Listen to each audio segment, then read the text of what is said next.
सांगा काकू, काय काय होते तुम्हाला? येतपासून खाजी येते येतपर्यंत, हां. आणि इथून खाजी येते ना असा आग तिळक सुया टोचल्या आणि असं ठरून नाही हो. तरी खूपच दुखते. किती दिवस झाले सांगा बरोबर? आता 1 महिना होत आहे हळूहळू.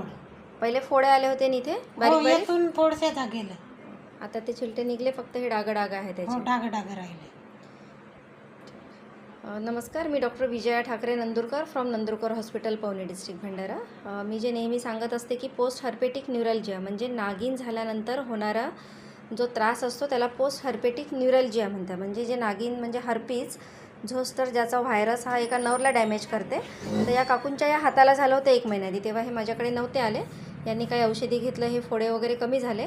पण हा जसं पोस्ट हर्पेटिक म्हणजे हर्पीज होऊन गेल्यानंतर इथे सिव्हिअर खूप जास्त बर्निंग, आग होते ना, आग होत आहे ना, दुखत आहे आणि तिळक, रात्रभर झोप नाही लागत. तर या प्रॉब्लेमलाच पोस्ट हर्पेटिक न्यूरॅल्जिया म्हणतात. सुया टोचल्यावानी होते.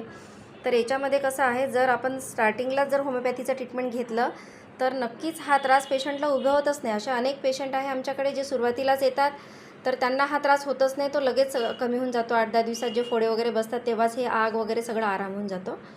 पण पहिल्या स्टेजला हे माझ्याकडे आले नाही. आता हे यांना त्रास सिव्हिअर आहे. तर याला पोस्ट हर्पेटिक न्यूरॅल्जिया म्हणतात. थोडं औषध घेतलं रेग्युलर का हे चाललं जाते पूर्ण. पण औषध बरोबर घ्याल काकू. पुष्कळ जणांना माहितीच नसते की होमिओपॅथीने सुद्धा हे आराम होते. त्याच्यामुळे पेशंट आमच्यापर्यंत पोहोचायला पुष्कळ वेळा लेट होतं, उशिरा येतात.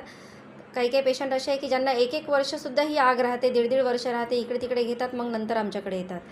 तर जेवढं तुम्ही लवकर ट्रीटमेंट सुरू केलं, होमिओपॅथीबद्दल सांगायचं तेच असतं मला नेहमी की तुम्हाला त्याचं माहिती असणं जरुरी आहे. मार्गदर्शन, जनजागृती करणं माझं कर्तव्य आहे की तुम्हाला माहीत असणं जरुरी आहे. जर आपण पहिल्या स्टेजला घेतलं तर एवढे पेशंट आहे की ज्यांना बिलकुल काहीच त्रास नाही माझ्या पेशंटला, ज्यांना स्टार्टिंगलाच मेडिसिन आम्ही दिलं तेव्हा. थँक्यू.